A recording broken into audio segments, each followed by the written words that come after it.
श्री श्री बड़ी देवी जी मिलन समारोह में आए हुए मां के सभी भक्तों को पी राजकुमार एवं पराग फिल्म और श्री बड़ी देवी जी मिलन समारोह समिति के तरफ से पावन नवरात्रि एवं विजयादशमी की हार्दिक शुभकामनाएं। पटना की पावन धरती पे सदियों पुरानी एक परंपरा चली आ रही है, जो कि श्री बड़ी देवी जी मारूफगंज और श्री बड़ी देवी जी महाराजगंज की विजयादशमी के दिन मिलन होती है और इस मिलन में दोनों माताओं के खोइछा की अदला बदली की जाती है और काफी भक्ति के उत्साह का माहौल होता है।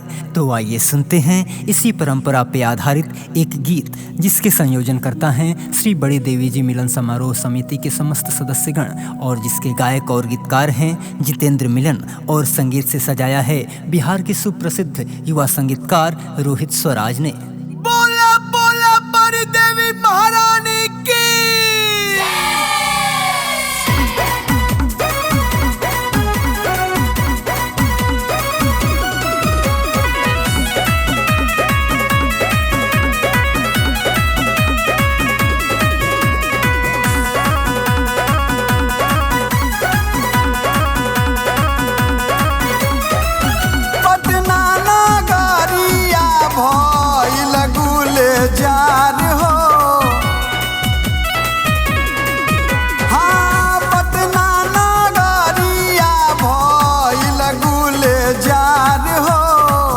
दुलरी मोरी देवी मैया दुर्गा महारानी मैया चलली ससुरार हो।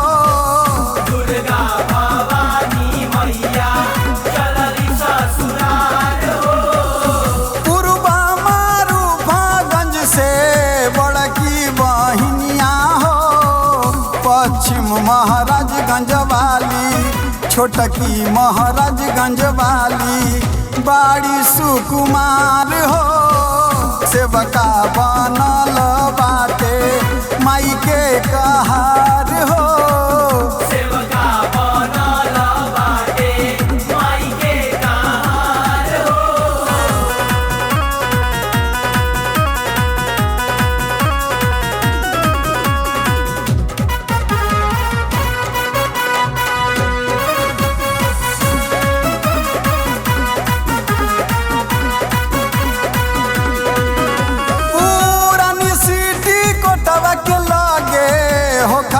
मिलनवा हो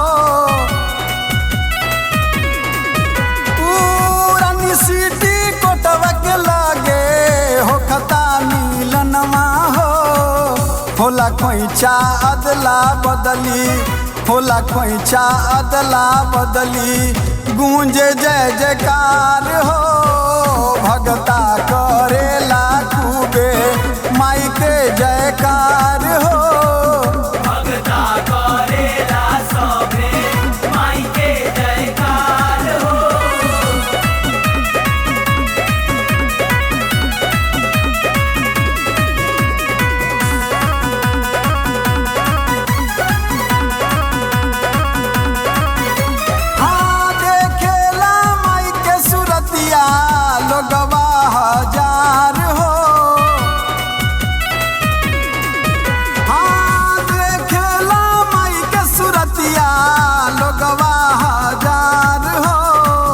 ठार भइले बीचे सड़किया, ठार भइले अपन दुअरिया, करे जय जयकार हो। सेवका बनल बाटे माई के कहार हो।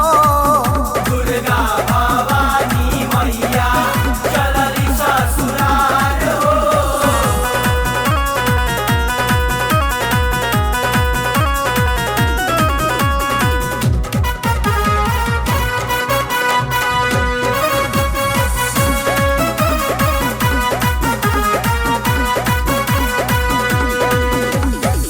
मोहिनी सूरतिया से हटे ना नजरिया हो। हाँ मोहिनी सूरतिया से हटे ना नजरिया हो। सेवका के दिहिए मैया, बेटवा के दिहिए मैया, अपना दुलार हो। रोहित जितेंद्र सुंदर मिलन बनल सेवादार हो।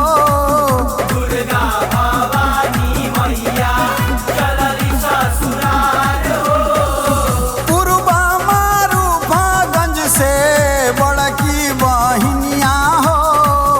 पश्चिम महाराजगंज वाली छोटकी महाराजगंज वाली बाड़ी सुकुमार हो।